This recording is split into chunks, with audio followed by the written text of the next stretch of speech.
માંડવીના નાગલપુર શિવ શક્તિ હનુમાન મંદિર ખાતે ગુરુ પૂર્ણિમા મહોત્સવની ઉજવણી કરાઈ। નાગલપુર સમીપે આવેલ શિવ શક્તિ હનુમાન મંદિર ખાતે દિગંબર શ્રી મહંત પ્રભાત ગિરિબાપુના સાનિધ્યમાં ગુરુ પૂર્ણિમા મહોત્સવની ઉજવણી કરવામાં આવી હતી। કચ્છ, બનાસકાંઠા અને કાંકરથી ઉપસ્થિત બહોળા સેવક ગણ વચ્ચે સંતવાણી, મહાપ્રસાદ, ગુરુપૂજન વગેરે કાર્યક્રમો યોજાયા હતા। आपने बधाने खबर है अपनी सनातन संस्कृति अंदर हिंदू धर्म अंदर गुरुनो एटलो बधो महिमा है ये शब्दों में वर्णावी शकाय एम नथी। गुरु एक एवं पात्र है कि अज्ञान मांथी ज्ञान तरफ लई जाए, अंजवाड़ा मांथी प्रकाश तरफ लई जाए, एनु नाम गुरु कहेवाय छे। टूंक में कहूँ शास्त्रों एम कहे छे कि परमात्माए कीधुं छे कि मने मळवुं होय तो पहेलो गुरुने मळो। गुरुना माध्यमथी परमात्मा आपने प्राप्त थई शके छे।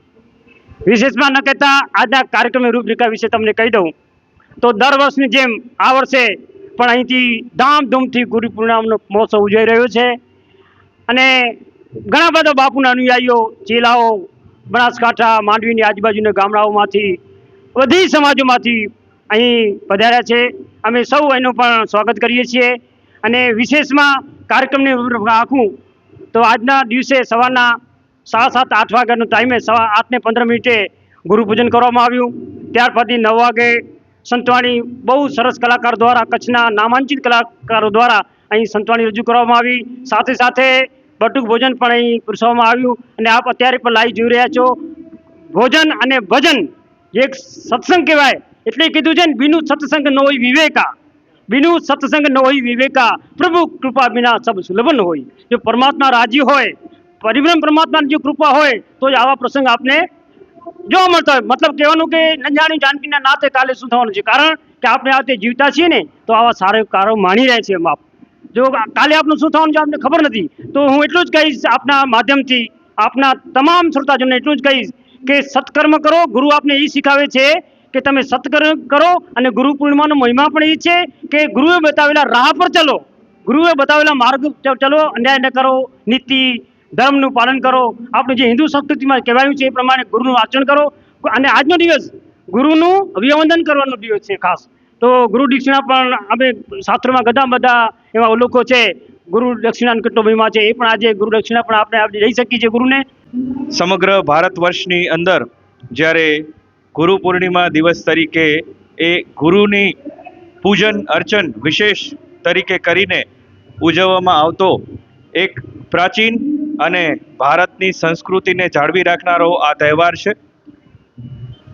ન કેવળ આધ્યાત્મિક ગુરુઓ પણ જીવનની અંદર દરેક ક્ષેત્રની અંદર કોઈ પણ વ્યક્તિને કોઈ પણ વ્યક્તિ પાસેથી કંઈક ને કંઈક શીખવા કે નવું નવું જાણવા જ્યારે મળતું હોય છે ત્યારે દરેક વ્યક્તિ એ એના ગુરુ સમાન હોય છે।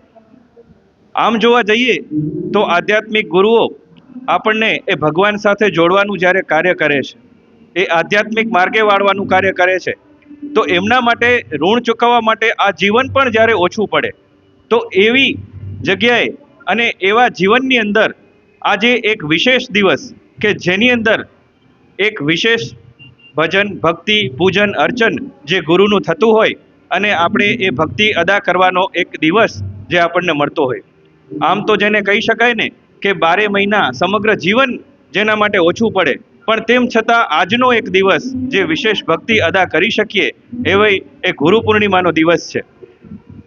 અહીં માંડવી તાલુકાના નાગલપુર ગામે શ્રી શિવ શક્તિમાન હનુમાનજી મંદિરે પૂજ્ય વ્યવસ્થાપક અને શ્રી દિગંબર મહંત પ્રભાતગીરી બાપુના સાનિધ્યમાં પૂજ્ય બાપુ આજે 75 વર્ષની જૈફ વયે પણ સંસ્કૃતિ અને જે આધ્યાત્મ માર્ગ છે તેને નવયુવાનોને વાળવાનું, ઘણા જ બધા લોકોને સંસ્કૃતિ તરફ જોડવાનું અને ઘણી જ એવી સેવાઓ કરવાનું અને વિશેષ ભજન ભક્તિ જે પોતાના જીવનની અંદર સાંગો પાંગ રહ્યા છે એવા બાપુ 75 વર્ષની જૈફોએ પણ જો આ કાર્યભાર સંભાળતા હોય તો ખરેખર આ હિન્દુ સમાજને, દરેક હિન્દુ સંસ્કૃતિને પણ એક આહવાન કરે છે, એક સંદેશો આપે છે કે ખરેખર મિત્રો આ બધા ધાર્મિક કાર્યોની અંદર આપણે યથાયોગ્ય યથાશક્તિ જોડાવાની એમની અપીલ જે રહી છે એ ખરેખર બિરદાવવા લાયક છે।